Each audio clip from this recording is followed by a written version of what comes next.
if a scenario comes up, you've got to be asking why and really digging down the rabbit hole. Taxes, tax compliance, not the most exciting business in the world. Kind of the impetus was let's solve that problem for these e-commerce sellers. Yeah, hugely. And actually just started off with me solving it myself. Walk me through the process of developing that app. I started it pretty much out of my bedroom 6 years ago. What were the challenges of developing the app? Yeah, I have to be honest. I took a bit of an outlandish approach. AI is just going to completely transform the education. I totally agree. What's one thing that you think either help or hurt business owners in the tax realm? Oh man, yeah, it's a weird one, as you said. Just going to have to get ahead of the game, but it's good stuff. Yeah, it's exciting.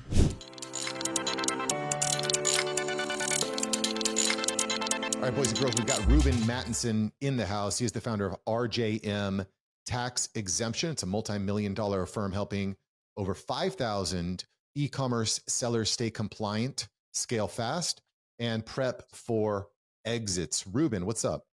Mark, great to be here.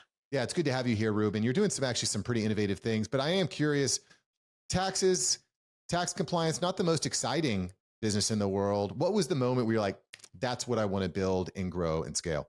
You got me. It's not the sexiest space, Mark. Yeah, you got me dead to rights. So yeah, I mean, when I started selling online myself, I think I just got really frustrated with how much time I was spending speaking to different accountancy firms, law firms, how much money I was spending, and how I just wasn't any better off at the end of it when it came to selling online as an e-commerce business. So I think actually coming up with a solution that helped specifically e-commerce businesses solve the problem I was having a massive headache with got me really excited, which was about 6 years ago. And for me, that was just a light bulb moment. I want to solve this. I want to make this a great business. And there wasn't really anyone doing it the way that I wanted to. So that was kind of the beginning of it for me. E-commerce in particular. So one of the first businesses I started was drop shipping t-shirts online, and I didn't make a ton of money. And what I found was that every state has these different rules for taxation. And it was just absurdly complicated and frustrating to figure out. Not to mention when I went to do like my quarterly tax reporting with the state of Florida, and I was like, I got to report this tax. And it was so complicated. So I'm assuming that was kind of the impetus was let's solve that problem for these e-commerce sellers. Yeah, hugely. And as I say, I think a lot of the companies people speak to are maybe more locally based, so their expertise don't stretch across every state. And then when you obviously speak to maybe bigger companies, you get slammed with a ridiculous bill. So we were trying to bridge that gap between that.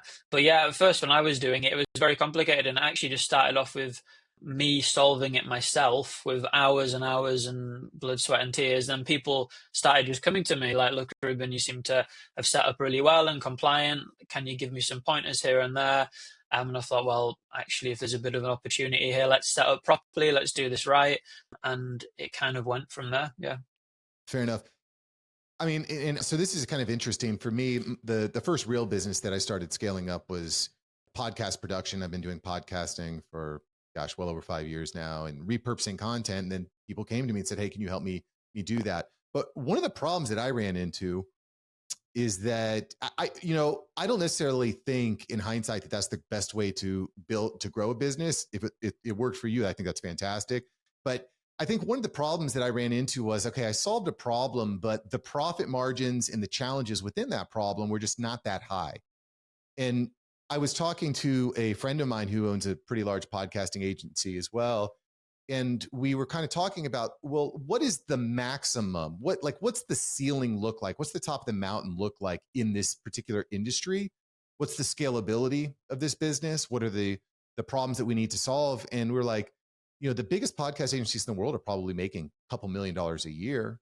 But if you look at like a marketing agency or a good SaaS company, I mean, you're looking at hundreds of millions of dollars. So anyway, I just bring that up just to kind of riff on that for a moment, because that was something that I kind of found out the hard way. And I'm adapting and adjusting and offering different types of products and services now. But I don't know if that was what you've experienced, or, I mean, you're crushing it. You got 5,000 clients. So apparently you're doing something right. Yeah, great point. And I think, like probably a lot of businesses do, they start off just doing what they do well. They just do it right and do a good job. And then they think, oh, crap, how do I scale this? As you're saying, for us, the initial kind of big help with all of it was creating our own SaaS product that would connect into the main e-commerce platforms, pull the data for us automatically, trigger different thresholds for us automatically when they're met. So we're getting notifications of when clients are hitting certain thresholds of certain states. So we automated a lot of the heavy lifting which we were having to do manually. So as that started to take off, and then trying to do that for as many different payment processes as best as possible as well, because obviously e-commerce businesses are using many different ways to receive their payments, and you're having to track many different ways that cash is flowing in and from, to what state these products are being sent. So that was very helpful initially. And then I think after that, a huge part of scalability is getting a staff team who are really on it. They're really sharp. They can consistently be trusted and do an excellent job. So a big part of that as well was incorporating AI into the training of our staff to some extent, or at least sharpening of them. So we really encourage staff to always ask the question, why? So, if a scenario comes up or a difficult situation comes up, they've got to be asking why and really digging down the rabbit hole. Like, why has this happened? How could this be done differently? What has triggered this? What could trigger that? Because I think just learning information isn't a very deep level of understanding. I actually used to be a teacher way back in the day, and how we used to encourage students to really step to the next level of understanding is their curiosity.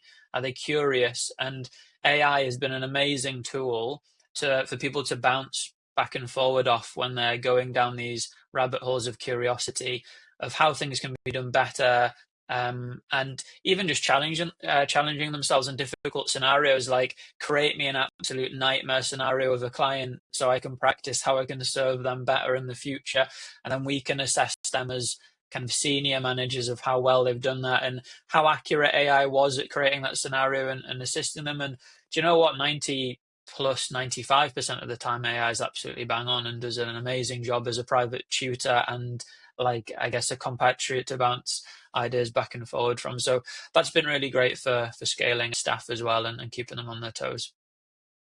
Flesh that out for me a little bit more, Reuben. So you bring on a new staff member, a new team member. Do you have like a custom GPT? Did you develop your own SaaS training software for them? How are you, kind of walk me through the steps on how you're actually onboarding and training new team members quickly using AI? Yeah, so we'll just have their more boring, typical initial training documents to read over. But where the kind of real learning starts, and I think the real application starts, is where we start to encourage them to say, well, create some case studies, and we give them examples of how they can do this. So we actually, instead of just training them on how to do a task or answer a question, we actually train them on how to use ChatGPT to create all of these different scenarios and situations, how to get the most out of those different scenarios. So yeah, we have even instructional videos on me and my COO using it ourselves and explaining it and how we've used it, how they can use it. But yeah, as I say, case studies is excellent. I would say kind of creating a scenario, you say, well, create me this scenario, but I want you to put in 3 incorrect parts which aren't right as well. So almost like catch the odd bit of information out. Where's Wally of the, incorrect info is really good. Because you've got to stay really sharp.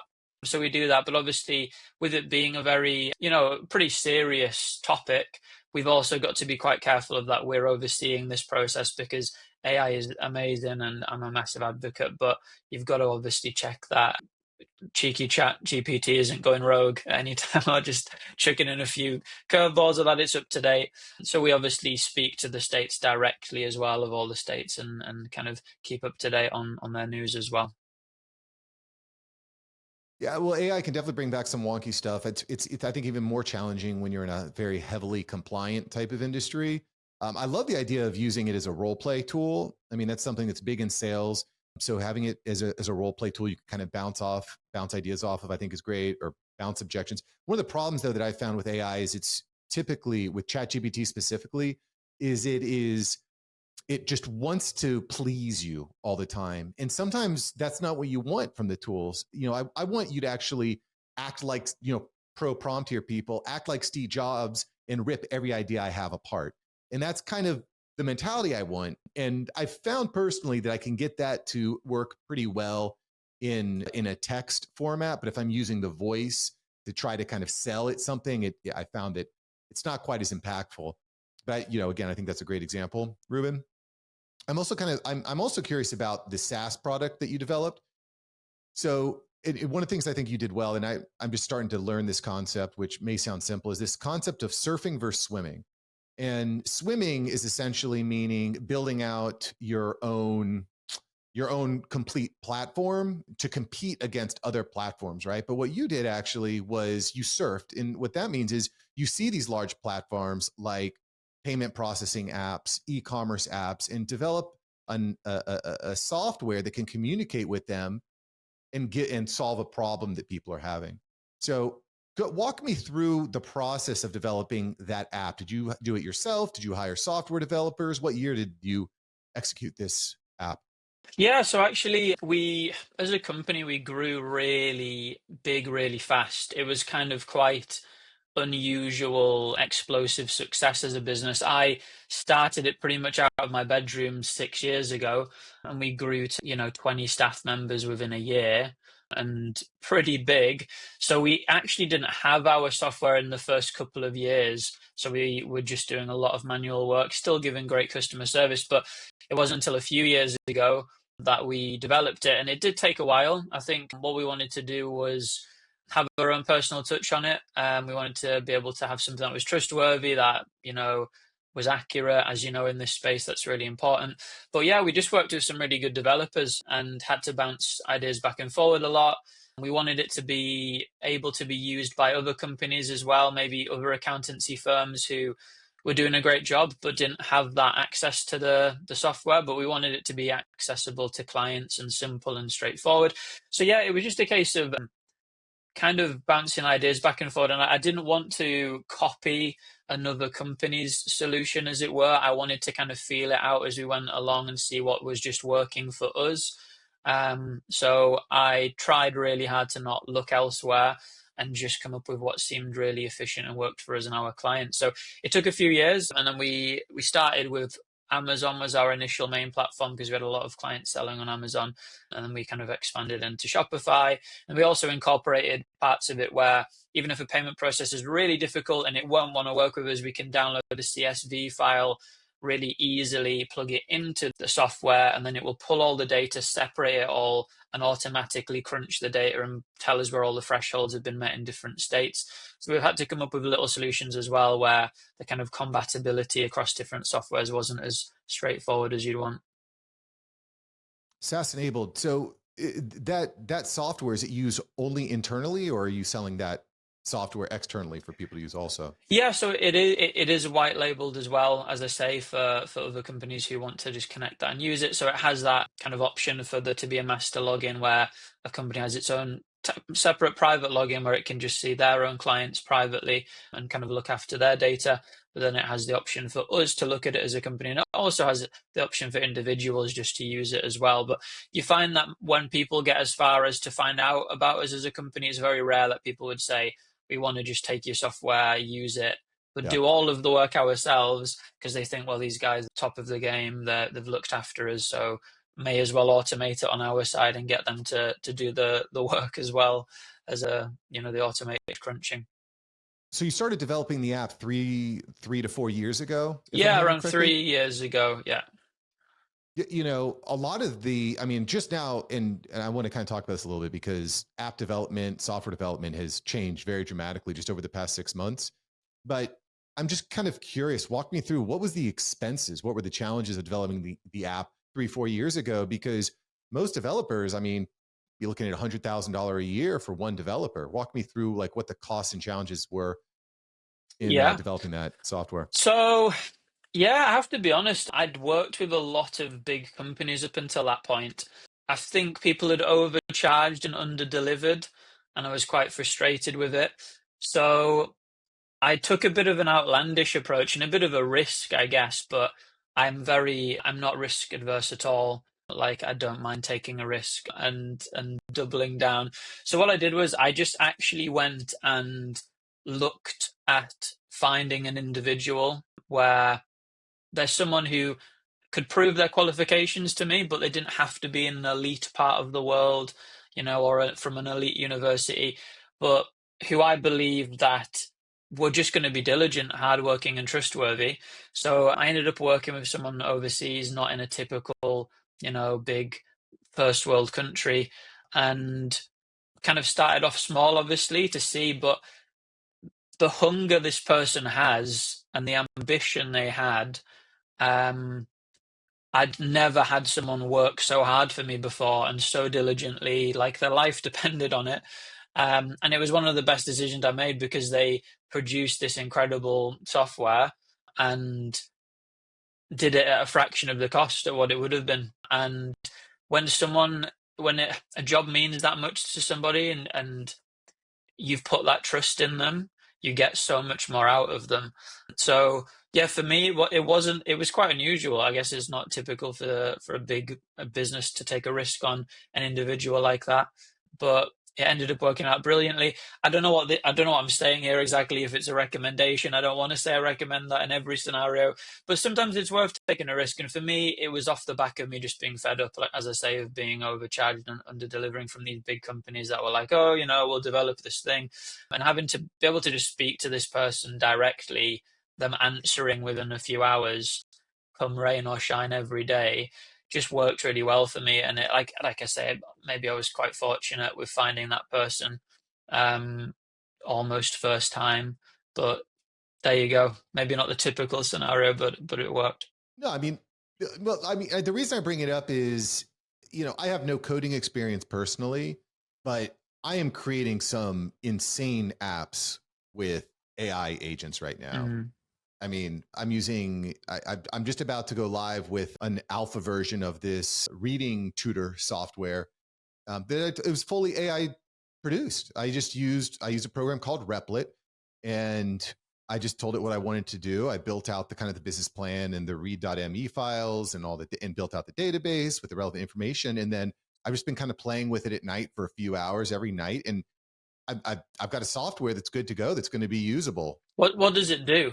So essentially what it does is it recommends books for children to read. And then the kids can say, okay, I want to read this book. They request their parents to approve it or to buy it. The parent can click a button that goes straight to Amazon where they can purchase. We get an affiliate commission every time one of those books is purchased. And then the kid, as they read through the book and they push through the different chapters, they get to answer questions, and they get essentially the AI, which is set up to an OpenAI API, is going to grade their answers, grade their responses, grades their book report, gives potential ways to improve, sends the results back to the parents. And as the kid reads, they also get rewards. So, and I got this idea from Patrick Bet-David. He doesn't just give his kids a computer if they want a computer. He says, okay, you've got to read this many books. So I developed kind of a point system. So as the kid finishes a book, they get a bunch of points, and they can cash that in for ice cream dinner or sleepover or movie night or whatever Ice they cream want to cash dinner. in. I love that. No, I love that idea. That's amazing. That's such a good example. I actually work really closely with a company who are probably in a similar-ish niche. The company is called EdTech, and the software they've developed is called Phonetti. Pretty much one of a kind in that basically voice recognition technology they've developed has been developed by a professor in the UK in Edinburgh University. And this basically allows kids to read into an iPad, an iPhone, a desktop, wherever they can have an internet connection or have downloaded it. And it streams basically their accuracy in real time back from the system back to the kid. So if they read the word correctly off the screen, it turns green instantly. If they pronounce it wrong, it goes gray, and they can double click on it. It reads it back to them, and then they can read it again correctly. And it actually recognizes children's voices, which is very hard to get the data to develop an algorithm like that. But they've got thousands and thousands of hours now of children's voices, and it actually picks up accents. And they're just about to launch in the US, believe it or not. And they're just in I've been invested in them now for 3-4 years. and it's just been in the development stages for ages. But as I touched on, I was a teacher, so it's a really exciting project. So something to keep an eye on. So if there's anyone curious Really about that, cool. look up Phonetti. They're a great little thing, and I'd say that's a shameless plug. Probably you can't invest in them publicly or anything, but it's a great software to try out for your kids. No, super cool, super cool. I think my wife is a teacher, and I do think that the education space and the healthcare space, but we're talking about education right now, AI is just going to completely transform the education Yeah, space. it has You to. know, Has to. Teachers are overworked, exhausted. Kids don't have the resources, the time from, their guardians because they're working so hard to look after their kids. I totally agree. There's a huge, huge market to help kids and help teachers. yeah, and especially the AI voice. That's another AI technology I think that people understand is there, but they maybe don't understand the opportunities of having an AI voice assistant, right there to create experiences. Here's another cool business idea. A colleague of mine was telling me about a friend of his that has a business, so it's like a friend of a friend type of deal. But basically, what he does is he goes to elder care facilities or old folks' homes, and he creates an agreement with the management company there to say, hey, we have an app that will call and have conversations with the people who live here. And so the people that live there, because one of the problems as you get older and your brain starts to deteriorate is because you're not having conversations, you're not being engaged. So they're having these conversations with these AI voice agents, Wow. and they're winning as a human being. He's winning because it's completely infinitely scalable, and then he's giving a 10% kickback to the organization. So they're making a few grand. He's clearing tens of thousands a month. Really cool business idea. How do you sleep at night, Mark? Are just all of these ideas just flying around your head? You must annoy your wife so much with just all of these ideas going back and forward. I know what it's like, though. I mean, it's like being entrepreneurial. This happens in the mind anyway, but when like AI comes in, it's like infinitely scalable business opportunities around every corner. It's so new. Yeah. Well, I think why it's important, Reuben, and is, you talked about risk, and you took kind of a risky move. The fact that someone like me can have an app that's ready to like prototype within 7 days, it was 8 days, that removes almost all of the risk Yeah, of that's producing an huge. app. Yeah. Every company now, every organization should be looking at how can we start rolling out these apps within our organization to work more efficiently, streamline, and then maybe if it's really powerful, you can even white label it or sell it on the market. Yeah. Because one of the problems too, and I was just mentioning this on my personal YouTube channel the other day. One of the problems is a lot of these apps are either A, very expensive, B, they give you a bunch of stuff you don't need, or C, there's certain key features that you want that they don't give you. So why not just make a streamlined version in-house at a fraction of the cost and get specific, serve your specific needs? I just think every business should be looking at opportunities like that right now. You bang on. Yeah, you're making me think. You're making me think in a good way. Yeah, it's exciting, isn't it?